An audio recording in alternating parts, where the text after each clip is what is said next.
noite. Hoje nós vamos iniciar mais um estudo. Pensaram que ia ficar livre de nós, Fala isso. mas não, mas não ficaram.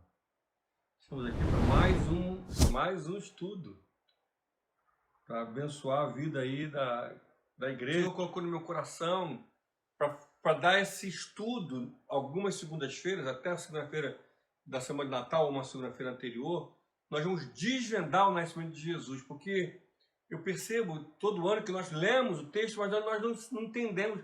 Ficam algumas coisas. Herodes, quem foi Herodes? Jesus nasceu realmente em dezembro? Qual o mês de nascimento de Jesus? Quais são as profecias? Enfim, tudo que cerca o nascimento de Jesus. Quem é Maria, o pai de José, quem são os familiares, enfim. Nós vamos estar desvendando juntos aqui, cada segunda-feira. Eu creio que em 4 segundas-feiras nós vamos estar encerrando, 4 ou 5, enfim, por aí. Nós vamos estar desvendando e com o objetivo que você entenda cada vez mais e mergulhe na Bíblia, que você se fortaleça, porque nós estamos em dias dias claros que mostram quando Jesus falou que eu estou aqui, eu estou ali, onde muitas pessoas falam aqui e ali de uma palavra que não é evangelho. E o evangelho ele precisa ser pregado, ele precisa ser colocado, e por isso que eu estou aqui nessa noite, para fortalecer a cada um de vocês que estão chegando agora do trabalho, que já estão em casa, estão chegando do estudo, ou até mesmo você que vai assistir depois. Muitas pessoas assistem depois e fazem até perguntas sobre o estudo. Esse estudo vai ser uma bênção para a sua vida e para a sua família. Obrigado, meu Deus, por essa oportunidade, Senhor, de estarmos iniciando um novo estudo da Tua Palavra, Senhor.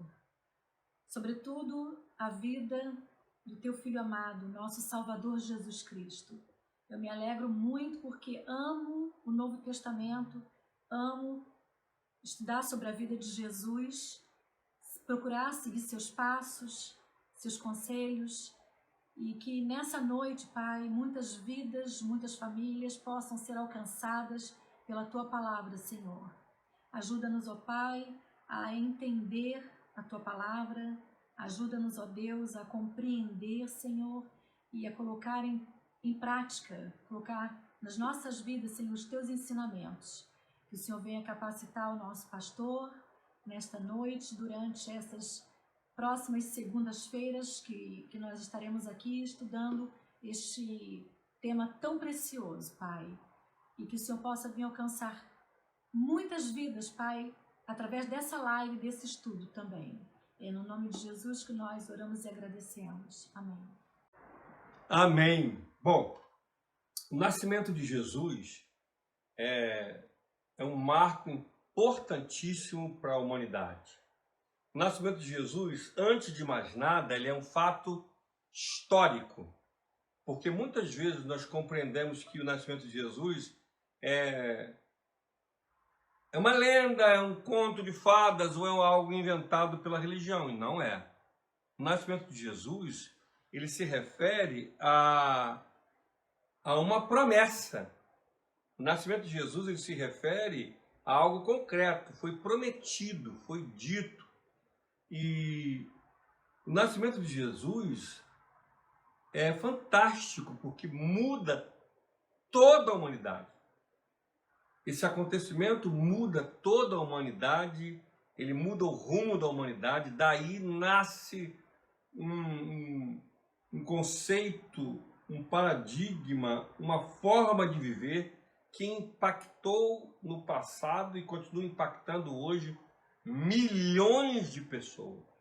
Milhões de pessoas foram atingidas diretamente ou até mesmo indiretamente pelo nascimento de Jesus. Então, esse nascimento, esse acontecimento, ele muda a história da humanidade.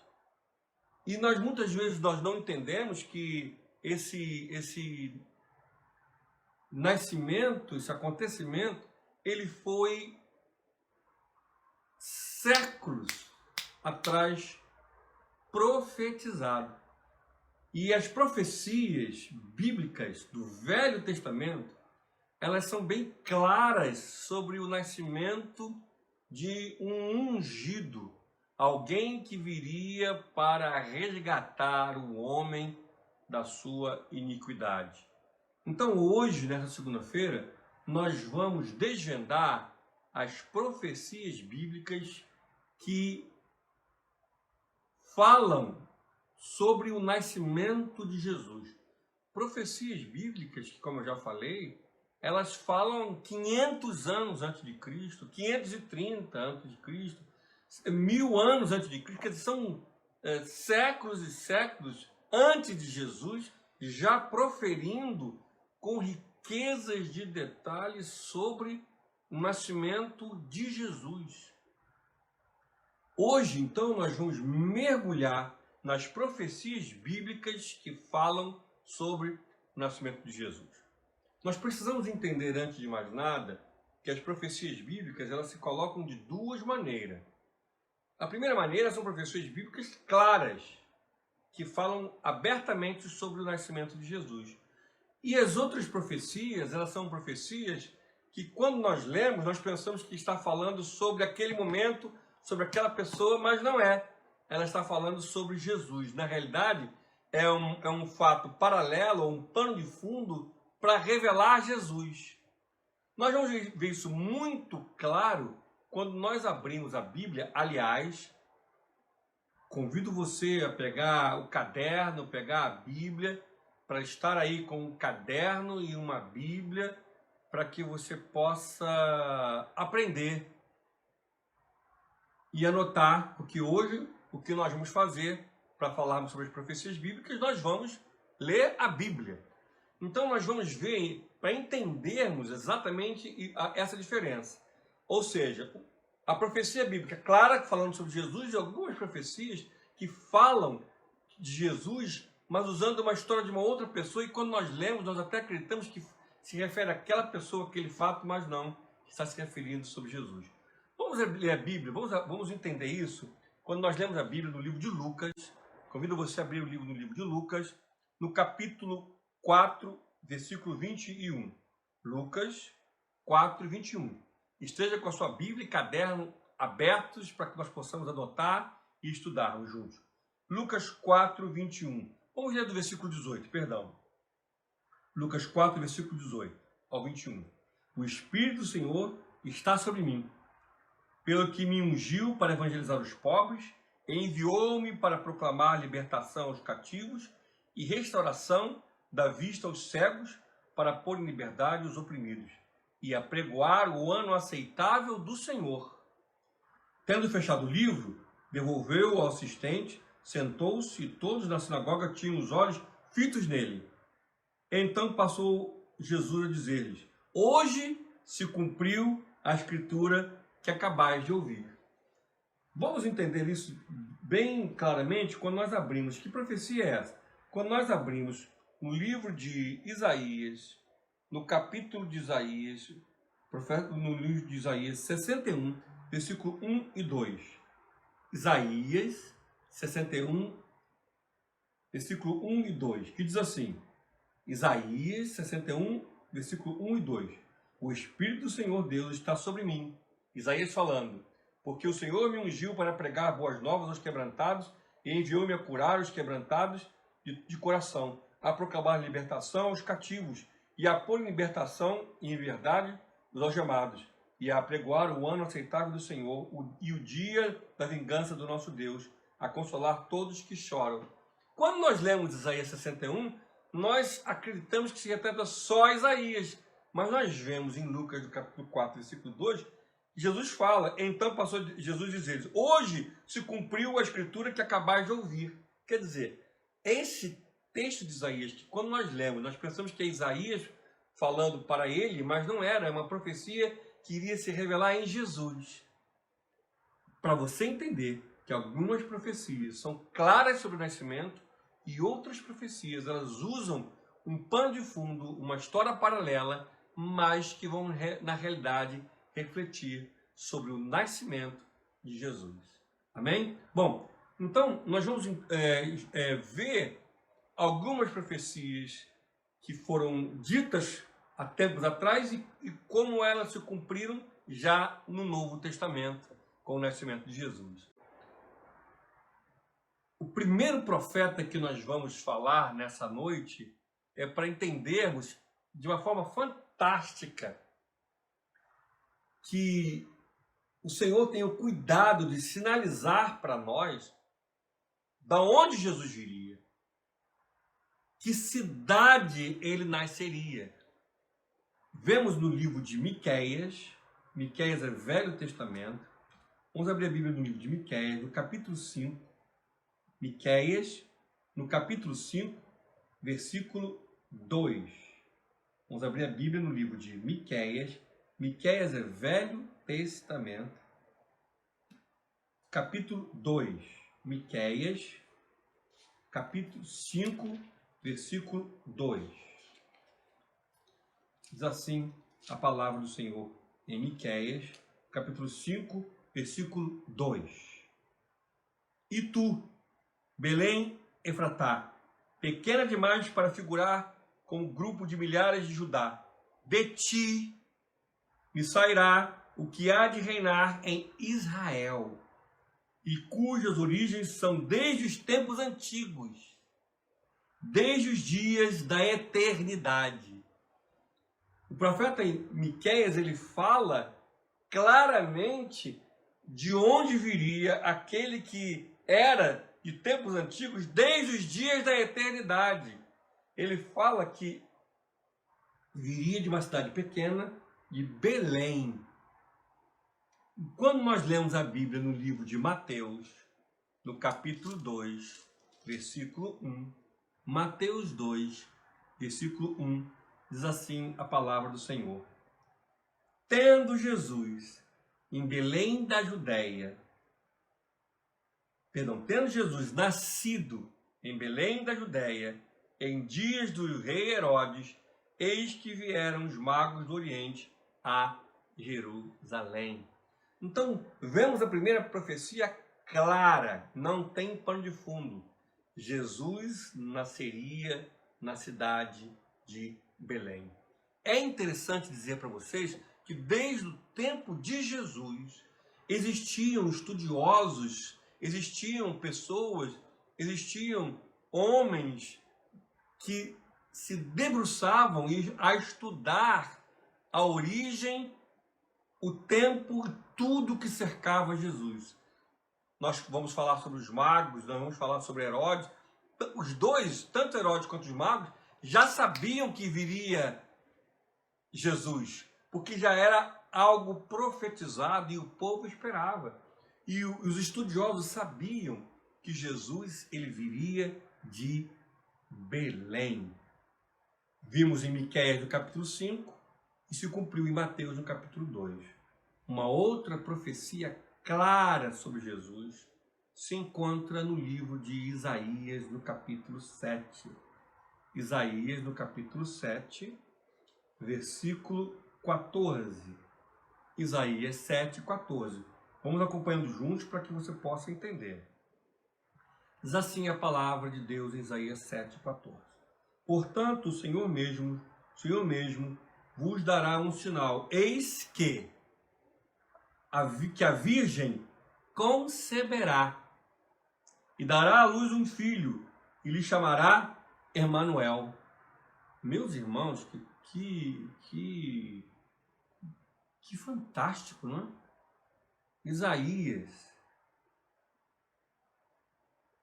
Eu vou te localizar mais ou menos o Isaías, 500 anos antes de Cristo. 500 anos antes de Cristo.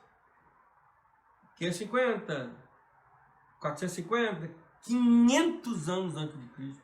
Vocês estão entendendo? É muito tempo. São séculos antes de Jesus, já profetizando que alguém nasceria de uma virgem. É algo extraordinário. É algo fantástico. Não tem como não prestar atenção para o nascimento deste homem na terra. Ou seja, Ele nasceu como homem, mesmo sendo Deus. Nós vamos falar sobre isso em breve nesse nosso estudo. Então, ele foi profetizado que ele nasceria de uma virgem. Seria uma mulher, uma menina, que não teria tido ato sexual. Isso se concretizou no livro de Mateus. Mateus, abram comigo, por favor. Em Mateus, no capítulo 1, verso 18. Mateus 1, verso 18, que diz assim: Ora, o nascimento de Jesus Cristo foi assim: estando Maria, sua mãe, desposada com José, sem que tivessem antes coabitado. Que maravilha! Nós podemos dar nessa noite glórias a Deus, porque eu vou chamar esse acontecimento de amor. É um amor incondicional, porque ele nasceu de uma virgem e ele nasceu para que eu e você hoje estivéssemos aqui. Se ele não nascesse como homem, nós não estaríamos aqui nessa noite. Isso é fantástico, isso é maravilhoso. E por que ele nasceu como homem? Ele nasceu como homem para provar para mim e para você que, como homem, nós podemos viver uma vida íntegra diante do Senhor. Negar o nascimento de Jesus e o seu propósito é desacreditar todo o seu feito.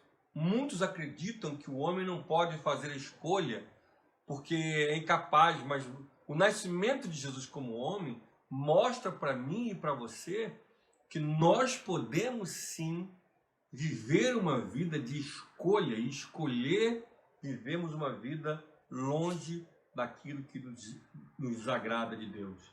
Então foi profetizado que ele nasceria e que o que viria do ventre dele seria de Deus para todos nós. Uma coisa sensacional, maravilhoso. Também vemos que Jesus, ele seria da descendência de Davi. Que homem abençoado esse Davi, né? Esse rei, esse homem, esse menino, porque desde menino ele tinha um coração. Vimos que o coração de Davi era um coração humano, mas ele era um homem tão decidido em amar a Deus. É exatamente isso que Deus quer para nós nessa noite, deseja de nós. É uma decisão de amá-lo, é uma decisão de aceitarmos esse nascimento.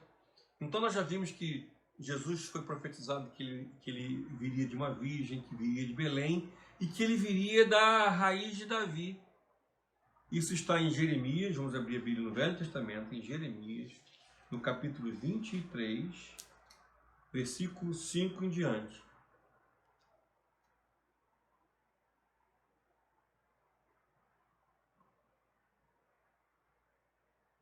Jeremias 23, versículo 5 em diante, que diz assim: Eis que vem dias, diz o Senhor, em que levantarei a Davi um renovo justo, e rei que reinará e agirá sabiamente, e executará juízo e justiça na terra.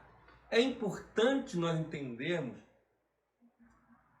a historicidade do que Jeremias está falando, porque Jeremias, na realidade, ele é o profeta de um tempo onde os reis eles iriam acabar. Eles estariam encerrando o tempo de reinado. Então, mostra claramente que acabariam os reis logo a seguir, e Jeremias viu isso acontecer. Jeremias viu a consequência do cativeiro e da queda de Jerusalém. Ele participou de todo esse momento. Ele viu o último rei de Judá, que chama-se Zedequias. Ele viu, ele estava lá. Aliás, ele tinha profetizado para Zedequias obedecer ao rei a Nabucodonosor, mas ele não obedeceu. Enfim, algo recorrente, as pessoas não ouvirem. Ele viu, então, prova claramente que vai vir um rei, vai vir do reino, alguém que vai agir com justiça na terra. Ou seja, mostra que vai vir da descendência de Davi e que ele vai aplicar a justiça na terra. Logicamente que as pessoas que leram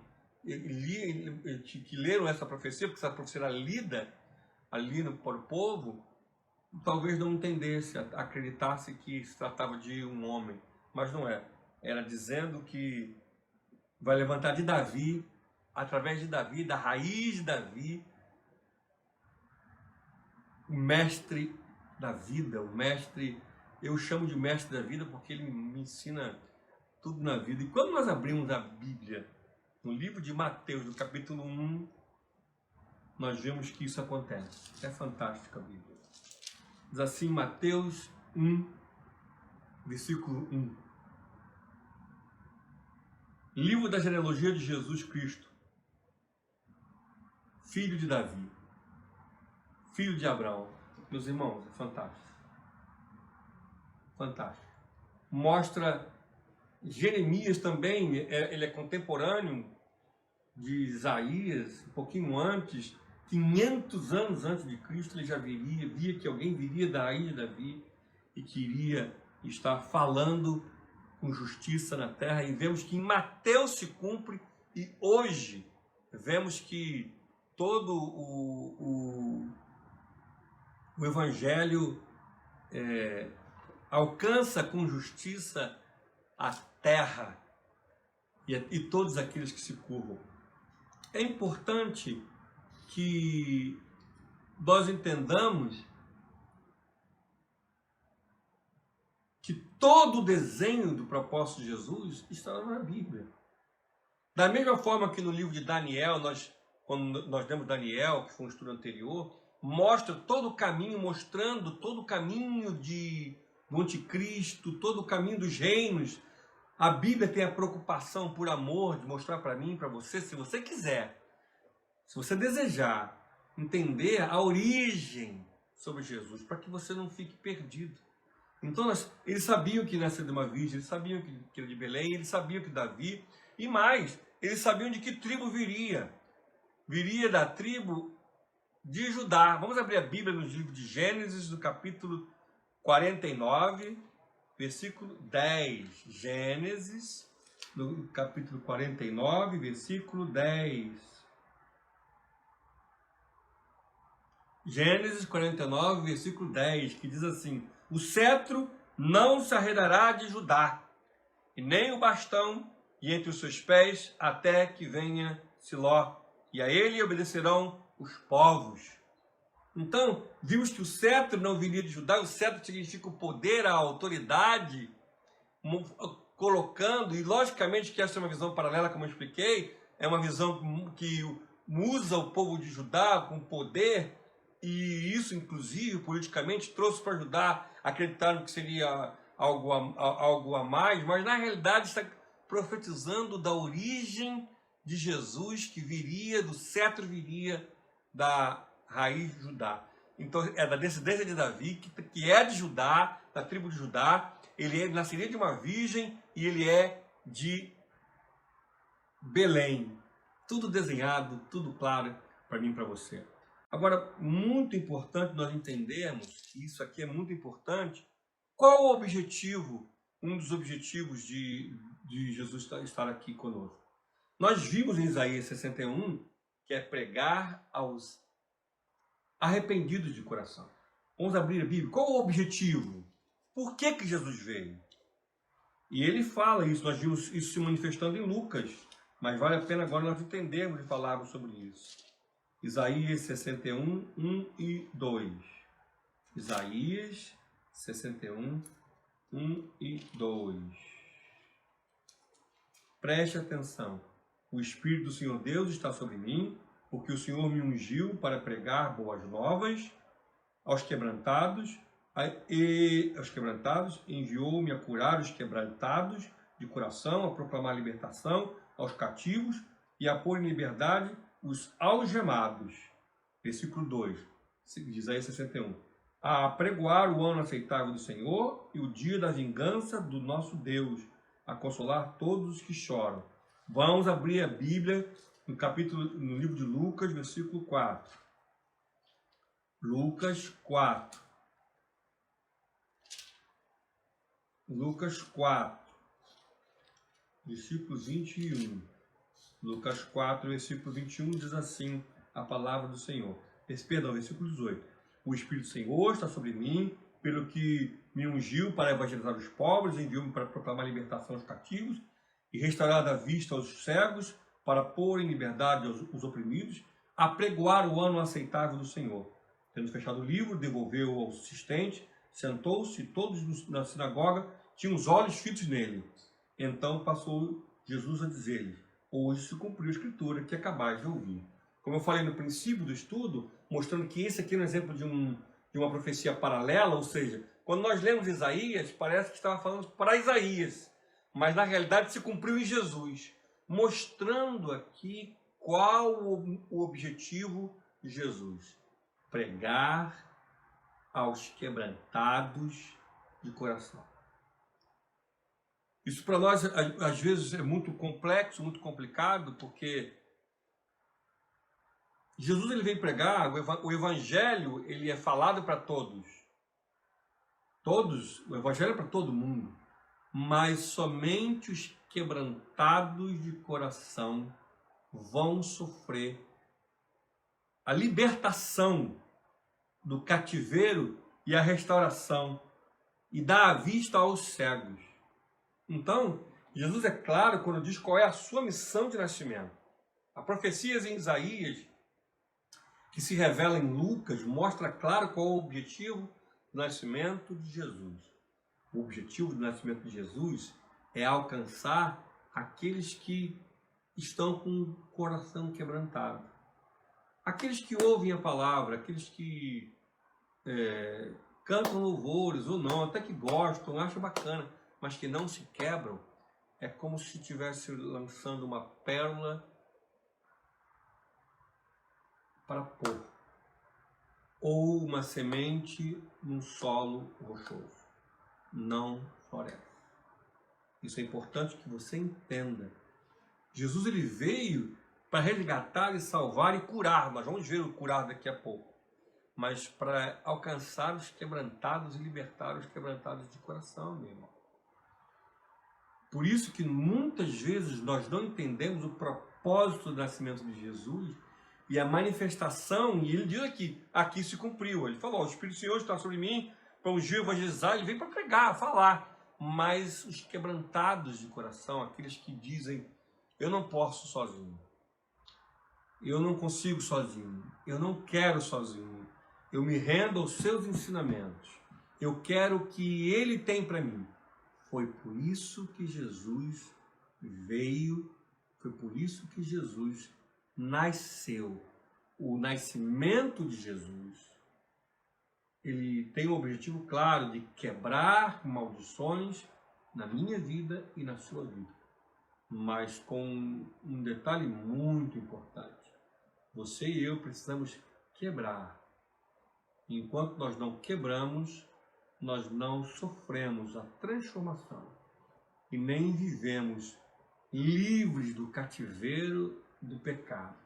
O pecado que nós todos fomos concebidos quando nós nascemos é a iniquidade, aquilo que é mal entre nós, que é nascido, é inerente à humanidade, só pode ser inibido quando Jesus nasce num coração quebrantado. Então, o objetivo de Jesus primeiro foi esse: pregar para todos, mas sempre vai alcançar o quebrantado de coração. O segundo, nós vimos que o propósito claro, ele veio para fazer milagres e restaurar vidas.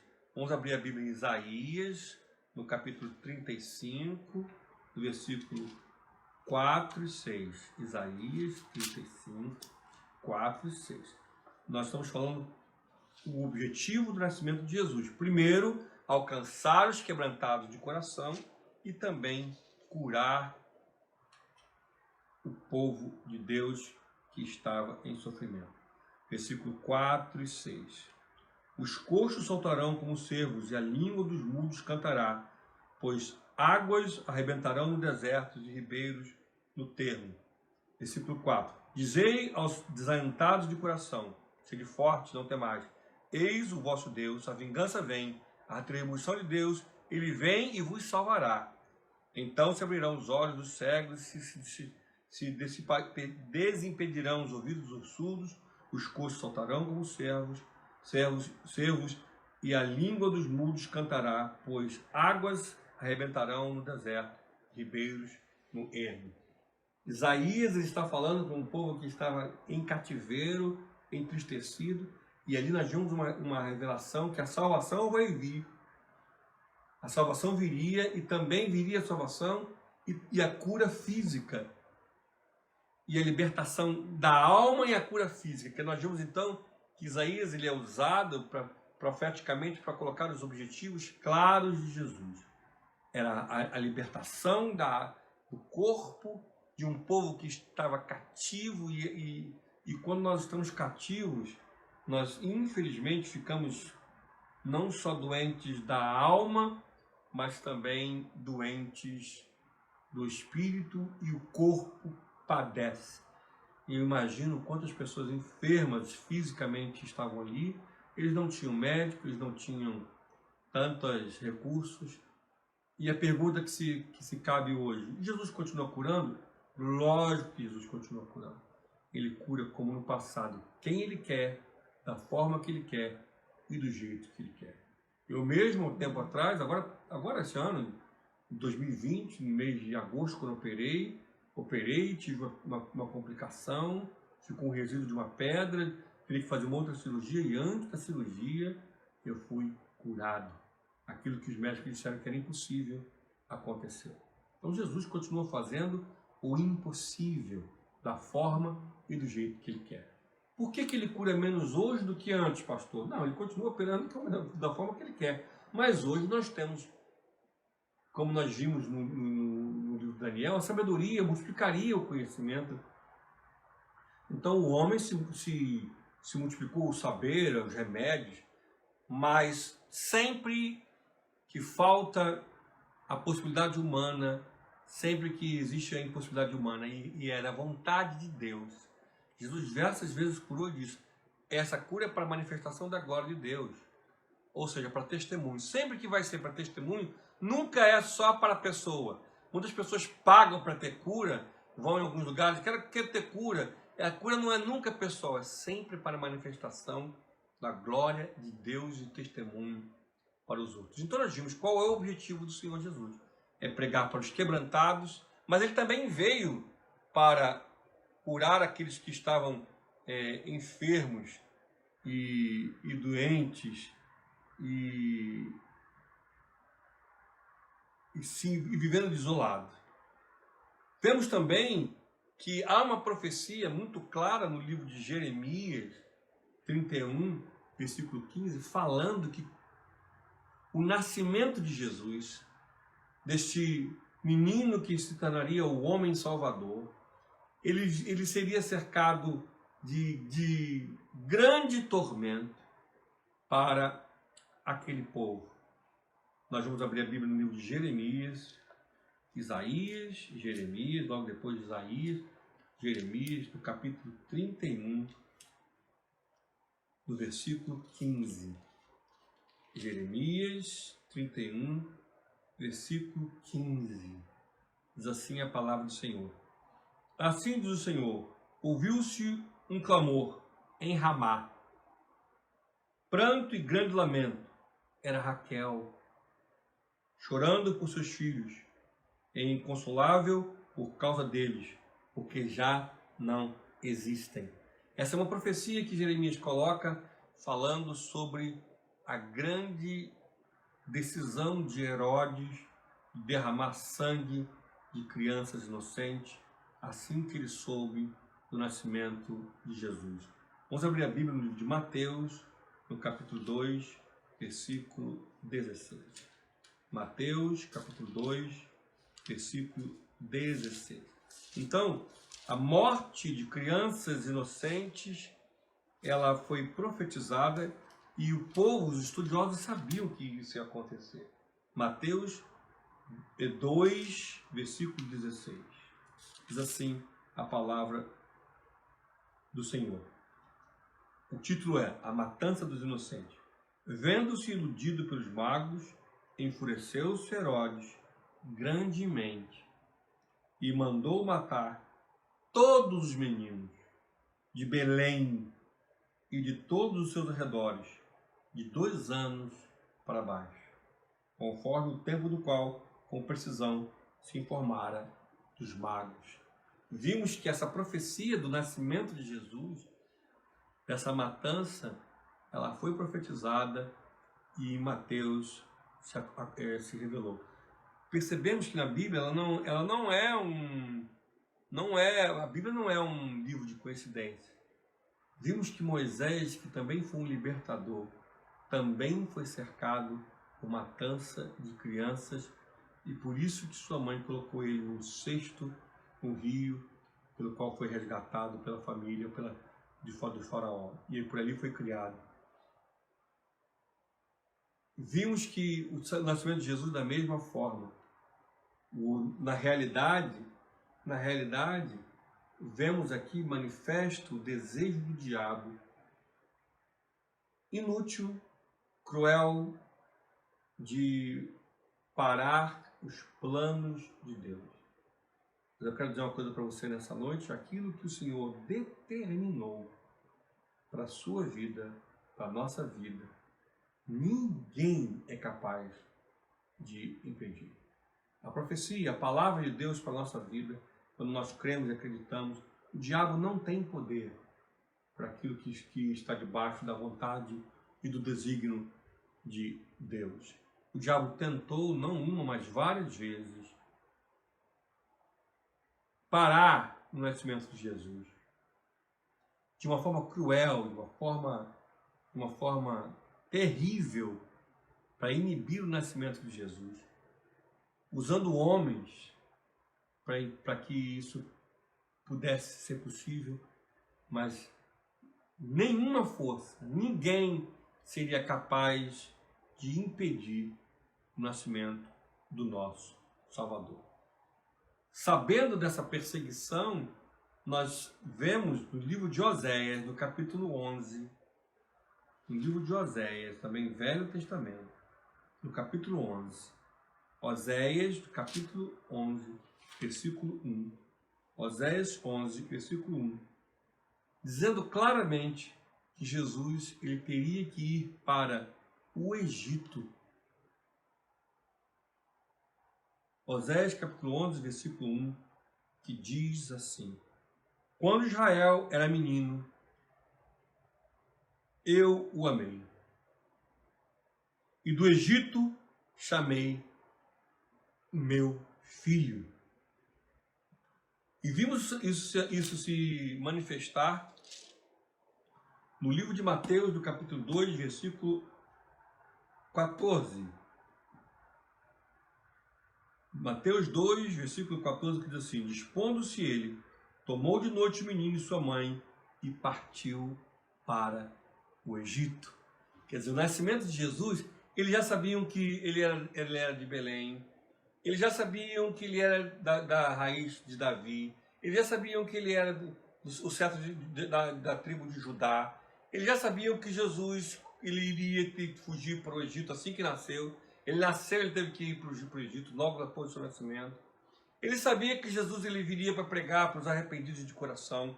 Eles sabiam que Jesus viria curar e libertar. É fantástico tudo o que eles já sabiam. E vemos agora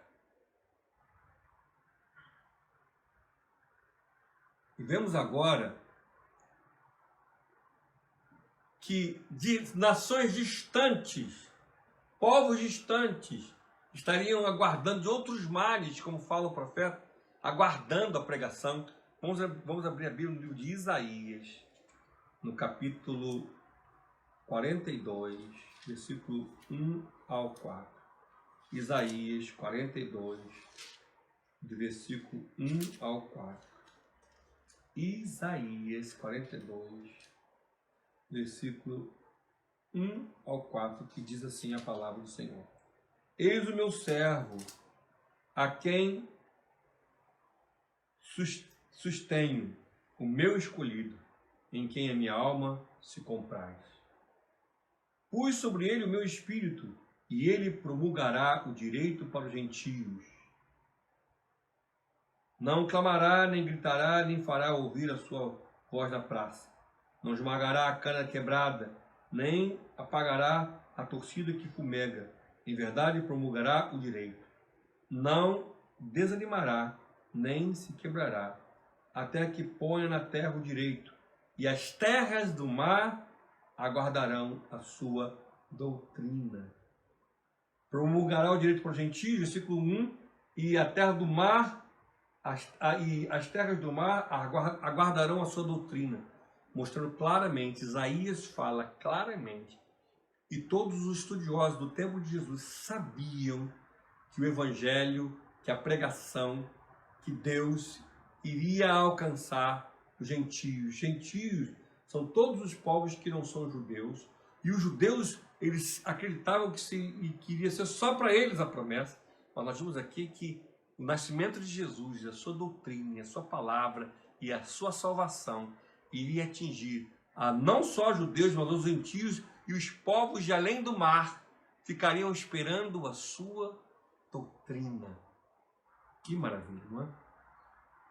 E de uma forma muito bem clara, é uma forma mais complexa, eu abordei de uma forma bem clara, de uma forma bem explícita, mas vai valer a pena você também entender.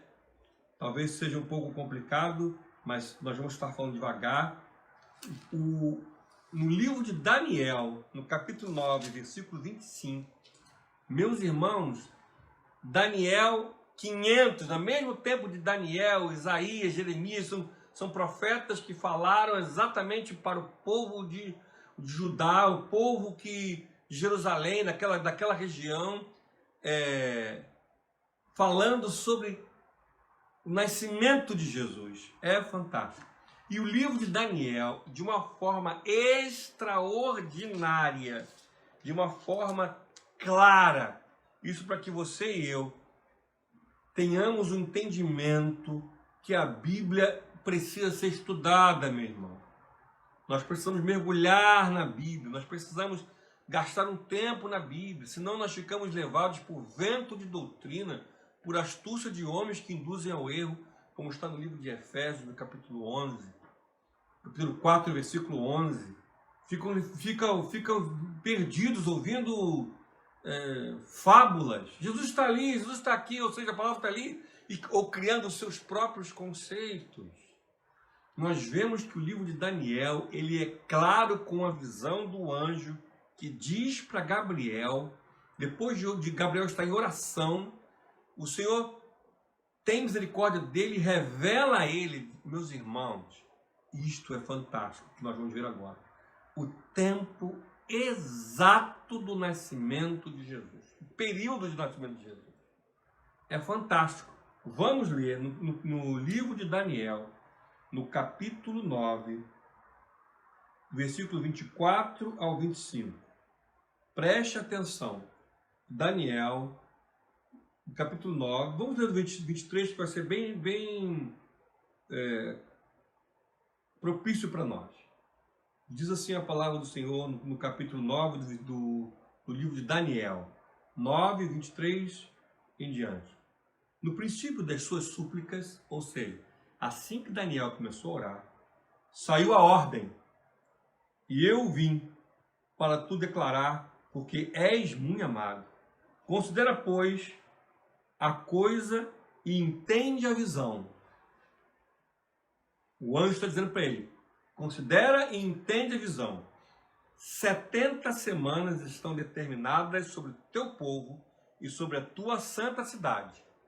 Nesse momento, o povo estava em cativeiro, Judá estava preso, ele estava cativo, ele estava preso, e Daniel estava tentando entender quando que ia se libertar o povo dele. Porque Jeremias tinha dito que iria ficar 70 anos. Quando isso ia acontecer? Daniel estava orando. Então, olha a resposta. 70 semanas estão determinadas. 70 semanas estão determinadas para dar fim aos pecados. Meus irmãos. Para expiar a iniquidade. Para trazer a justiça eterna. para selar a visão e a profecia e para ungir o santo dos santos. Versículo 25. Isso é para mim e para você, não é só para Daniel, não. Sabe e entende. Agora ele começa a explicar os tempos proféticos exatos do nascimento de Jesus. Ele também fala o tempo exato que Jerusalém ia ser reconstruído.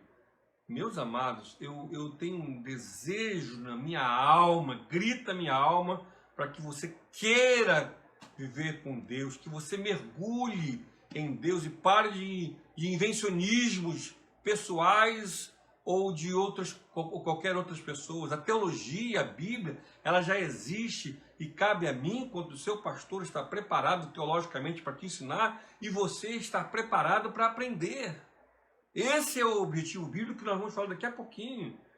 Olha, sabe e entende, desde a saída da ordem, olha que coisa clara, desde a saída da ordem para restaurar e para edificar Jerusalém. Ou seja, eles estavam em cativeiro.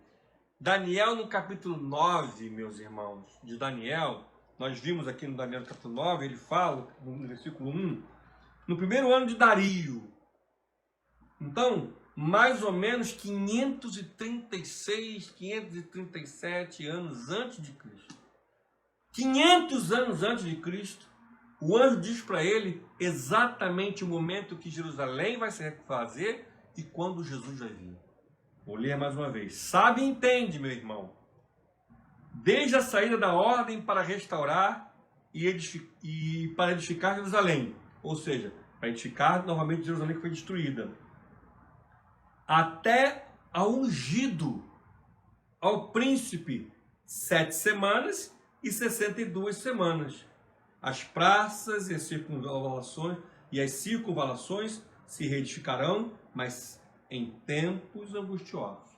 Então vamos entender, como eu já expliquei no estudo de Daniel, mas vale a pena nós compreendermos tudo isso que foi colocado aqui para nós vermos exatamente como foi profetizado o nascimento de Jesus. E muitas pessoas ficam achando que Jesus nasceu ali, foi invenção. Quantas vezes eu já ouvi falar, a Bíblia foi escrita por mãos humanas, homem que inventou. Pensa, como é que alguém vai escrever 500 anos antes, 536, esse homem tem a visão, escreve, tem um cálculo exato que nós vamos fazer aqui, e aí nasce Jesus. Pelo amor de Deus, meu irmão, preste atenção. Vamos lá, vamos ler para entender. Desde a saída da ordem para restaurar e para edificar Jerusalém. A saída da ordem para esse reedificar Jerusalém, nós temos que entender, ok? Vamos entender. Jerusalém estava cativa, primeiro do povo da Babilônia, Nabucodonosor, depois dos Medos, persas e Medos, Dario e Ciro. Então, o primeiro decreto, houveram 3 decretos para que o povo saísse do cativeiro de Jerusalém. O primeiro decreto foi expedido por Ciro em 536, exatamente aqui. Logo depois, Ciro assumiu e botou um decreto. Em 519, Dario. E 445, Artaxerxes deu o decreto final, dizendo, vai, Ciro, Dario e Artaxerxes. Então, Ciro foi o primeiro, 536. Depois, Dario, 519, já deu. E depois, Artaxerxes, em 445. Artaxerxes, em 445, antes de Cristo, preste atenção. Antes de Cristo, ele dá a liberação. Outros deram liberação para visitar, para ir lá ver, mas nenhum deu a liberação completa como Artaxerxes deu. Artaxerxes deu a autorização para refazer o muro. Tanto é que quem vai lá é Neemias, refazer o muro, refazer tudo. Neemias vai lá e ele faz a parte operacional, Esdras vai lá e faz a parte religiosa. Quer dizer, depois de anos em cativeiro, nós vemos aqui o cumprimento da visão de Daniel. Quando Daniel está vendo, ele não estava naquele momento. Ele viu. Então vamos lá. Desde a saída da ordem para restaurar e para edificar Jerusalém. Essa ordem aconteceu em 445 anos. Ok? Antes de Cristo. Beleza. Até ungido ao príncipe 7 semanas. Nós precisamos entender que as 70 semanas e 7 semanas como funcionam. Eu vou explicar para vocês entenderem claramente. Cada dia corresponde a um ano biblicamente. Então, cada dia corresponde a um ano. Pastor, como é que você chegou a essa conclusão? Não fui eu que cheguei à conclusão de nada. Isso é teologia. Vamos abrir a Bíblia no livro de Números, no capítulo 14, versículo 34. Números, Velho Testamento, para nós entendermos como funciona. Para você entender. Cada dia corresponde a um ano. Gênesis, Levítico, Número, Deuteronômio. Números, capítulo 14, versículo 34, que diz assim: segundo o número dos dias em que espiastes a terra, 40 dias. Cada dia representando um ano. Levarei sobre vós as vossas iniquidades. 40 anos, ok? Eles 40 dias que eles peregrinaram, eles não acreditaram que o Senhor ia corresponder. Então, por 40 dias que eles ficaram, cada dia representa um ano, 40 anos. Vamos, então, ver, para confirmar em Ezequiel, capítulo 4, versículo 6. Ezequiel, capítulo 4, versículo 6. Ezequiel 4, versículos 6 e 7. Quando tiveres cumprido esses dias, deitar-te-ás sobre o teu lado direito e levarás sobre ti a iniquidade da casa de Judá. Presta atenção agora. 40 dias te dei, cada dia por um ano. Então, essas 70 semanas, elas se dividem em parte. Primeira semana de Daniel, nós vamos ler mais uma vez, para que fique bem claro, eu quero que você me acompanhe, para você aprender. Eu quero que você saiba. Pode ser um pouco complicado, pode ser um pouco difícil, mas eu vou explicar devagar para que você aprenda e não seja enganado e nem menino. Vamos lá. Desde a saída, ordem para restaurar e para a edificação de Jerusalém, até ungido ao príncipe 7 semanas. 7 semanas. 7 semanas, 7 semanas tem 7 dias, ok? 7 dias, 7 semanas vezes 7 dias, 49. 49 dias, 7 semanas. Só que 7 semanas são 49 dias, porque 7 semanas, cada semana tem 7 dias, 7 vezes 7, 49. 49 dias, não, 49 anos, porque cada dia representa um ano. Pois é, meu irmão. Jerusalém, depois de exatos 445 anos, que saiu a liberação, pasmem, Jerusalém levou 49 anos para ser reerguida. Fantástico, não? Aí eu disse mais, 7 semanas e 62 semanas. 62 semanas vezes 7, porque cada semana tem 7 dias, são 434 dias. 434 dias, nós sabemos que, profeticamente, cada dia representa um ano. Então, foram 434 anos. Então, 434 anos depois da reconstrução de Jerusalém, mais 49 anos, que foi o tempo da construção de Jerusalém, foram 483 anos. Então, depois que Artaxerxes deu a ordem para reconstruir o templo, 49 anos antes, 49 anos depois, 49 mais 434, 483 anos depois, meus irmãos, foi o período do nascimento de Jesus. Exatamente como foi proferido para Daniel. Lembrando para vocês que o decreto foi em 445 antes de Cristo e a contagem é regressiva. Então 445 menos 49 menos 483, exatamente no período do nascimento de Jesus aqui na terra. Sabe e entende, desde a saída da ordem para restaurar e para edificar Jerusalém, 445, até ao ungido, ao príncipe, 7 semanas e 62 semanas.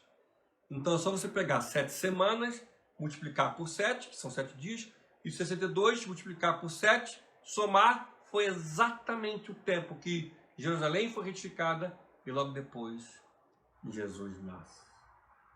Isso é lindo demais e com um objetivo claro que nós vamos estar encerrando no livro de Isaías, no capítulo 9.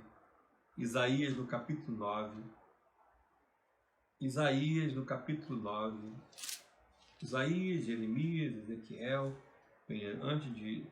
no capítulo 9, antes de Ezequiel, versículo 6, que diz assim.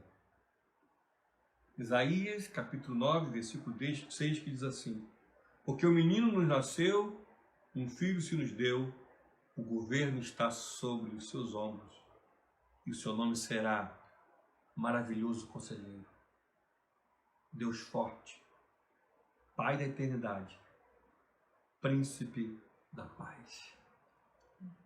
Que palavra fantástica que esse homem tem o privilégio de escrever, para que eu e você pudéssemos entender que um menino nasceria para que a humanidade, todo aquele quebrantado de coração, pudesse entender que há a possibilidade de viver uma vida diferente, há a possibilidade da sua casa ser diferente, há a possibilidade da sua vida ser diferente. Talvez você esteja agora perturbado na mente, perturbado de coração. Meu irmão, basta você agora falar: Príncipe da Paz, me ajuda. E nós temos a meninice, a ilusão de que as coisas vão acontecer instantaneamente. Vamos mudar, tudo vai ficar certo. Lógico que a sua vida, ela é hoje resultado de um acúmulo de escolhas.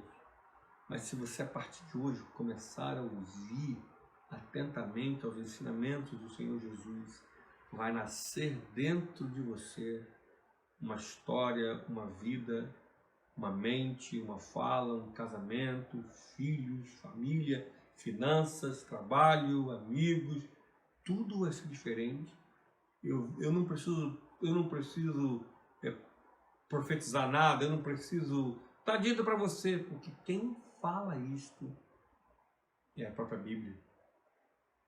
A Bíblia declara que ele é o príncipe da paz, ele é da raiz, ele é da raiz de Davi, ele é da tribo de Judá, ele veio para quebrar cadeias, para quebrar correntes, ele veio para que eu e você pudéssemos viver uma vida nesses dias tão perturbados, nesses dias tão difíceis, nesses dias tão confusos, nesses dias tão sem esperança, nesses dias tão cheios de religiosidade, nesses dias de tanto enaltecimento de homens e instituição, nesses dias de tantas perdas. Hoje ele continua se manifestando para que eu e você possamos celebrar o nascimento de Jesus. Nesse nosso primeiro estudo, eu quero dizer para vocês que não há para mim no ano um dia tão especial quanto o Natal. Nós vamos ver sobre o nascimento de Jesus, a data, o mês, mas nesse instante é importante que se foi estabelecido dia 25 de dezembro para que houvesse uma reflexão sobre o nascimento de Jesus, uma celebração sobre o nascimento de Jesus. Eu quero dizer para você que o nascimento de Jesus é real, é quando ele nasce no nosso coração. O Natal real é quando ele nasce no nosso coração e na nossa mente nós damos espaço para celebrá-lo. E aí nós entendemos por que nós vamos domingo à igreja, nós vamos domingo para celebrar o nome do Senhor Jesus. Não importa como eu estou, como eu sou, eu vou ali para adorá-lo e bendizê-lo. e sabendo que todas as vezes que eu não vou ali me traz afastamento desta palavra. Os cultos de oração, o meu devocional, da palavra de Deus, quando eu me encho de Deus a cada instante e me esvazio cada vez mais de mim, de tudo aquilo que eu sou, quando eu me permito que Ele entre dentro da minha casa, que Ele entre na minha vida, não tem como sermos as mesmas pessoas. Meus irmãos, quando nós nos encontramos com religiosidade, nós somos as mesmas pessoas e ficamos piores, porque nós somos humanos decaídos e religiosos. Sabemos todos os conceitos religiosos, julgamos e vivemos da nossa forma, da nossa maneira. Mas quando nós permitimos que Jesus nasça no nosso coração, e quando nós temos um encontro com o Senhor Jesus, é impossível sermos as mesmas pessoas. É impossível sermos os mesmos. Então, preste atenção naquilo que o Espírito Santo de Deus está dizendo para você nesse momento. As profecias bíblicas, todas as profecias bíblicas que nós estudamos hoje, falando sobre tudo o que cerca ou cercou o nascimento de Jesus, tem um objetivo claro, que é a manifestação do amor dele para mim e para você, para que você possa viver uma vida diferenciada, longe do religiosismo barato, e cada vez mais vivendo e vivenciando os milagres de Deus, mesmo em dias tão tenebrosos para a humanidade. Eu sei que o Senhor Jesus, Ele é comigo. Eu sei claramente, não de boca para fora, não de boca, mas de vivência, que Ele cuida de mim, da minha família, mesmo no meio de todas as adversidades. Que eu sei em quem eu tenho crido e eu estou certo que Ele é poderoso para fazer infinitamente mais de tudo aquilo que pensamos e pedimos. E todas as profecias bíblicas de 500, 400, 1000 anos atrás, eles se revelam para mim e para você, para que nós pudéssemos viver uma vida abençoada na presença do Senhor. Hoje é uma escolha. Hoje você pode fazer uma escolha. Ou você vai viver ainda uma vida agitada, uma vida longe, uma vida perturbada, uma vida sem entendimento, ou hoje você pode viver uma vida na presença do Senhor, uma vida como foi dita para Abraão. E essa profecia dada para Abraão no livro de Gênesis, na realidade é uma profecia clara para nós todos. E eu não tenho dúvida disso, quando o Senhor fala para Abraão que dele seria a porta, o caminho para abençoar todas as nações, é porque viria desse povo um homem que viria com um objetivo claro: quebrar as cadeias do mal, repreender as armadilhas e planos do diabo na minha mente, no meu coração, e para que eu e você pudéssemos viver uma vida plena. E por isso eu sirvo, e por isso eu canto, e por isso eu adoro, e por isso eu faço live, porque eu preciso. É mais forte do que eu, é mais forte do que a minha existência. Eu preciso compartilhar daquilo que Jesus Cristo é e tem feito na minha vida, aquilo que eu tenho vivenciado. Eu, Carlos Augusto Caldas, eu, marido de Marta, pai de Leonardo, pai de Tarcísio, sogro de Molisa, eu tenho vivenciado e visto o que o nascimento de Jesus é capaz de fazer. Eu preciso dizer para você nesta noite: a sua vida, a sua existência, a sua casa pode ser diferente, longe de perturbação, longe de enfermidades mentais, longe de tudo aquilo que esta humanidade decaída tem vivido. se você nesta noite se render ao Príncipe da Paz. Que Deus abençoe a sua vida. E nós encerramos aqui esse estudo. Mas se Deus quiser, segunda-feira que vem, estaremos juntos mais uma vez. A paz do Senhor Jesus. Eu quero orar por você que talvez nessa noite estava angustiado, estava desesperançoso, desacreditado. Saiba que isso é plano do diabo, porque já foi profetizado 500, muitos séculos atrás, antes do nascimento de Jesus, sobre a sua vinda, o seu nascimento, para que você hoje, 2020, possa viver uma vida plena na presença do Senhor. Oremos juntos. Obrigado, Pai, por estarmos aqui nessa noite, pela oportunidade que temos de ouvirmos a Tua palavra, pela oportunidade que temos de compartilharmos a Tua história nessa terra e vemos que ela foi profetizada há séculos e séculos atrás, com o objetivo claro de nos transportar do império das trevas. Abençoa meu irmão, minha irmã, este homem, esta mulher que está vendo agora ou vai ver depois, eu não sei, Senhor. Mas fala de maneira clara e poderosa e que hoje seja um dia transformador, que hoje seja um dia definitivo para cada vida. É o meu desejo, e sei que o Senhor deseja muito mais. Senhor, abençoa esta casa, tranquiliza esta mente, este coração.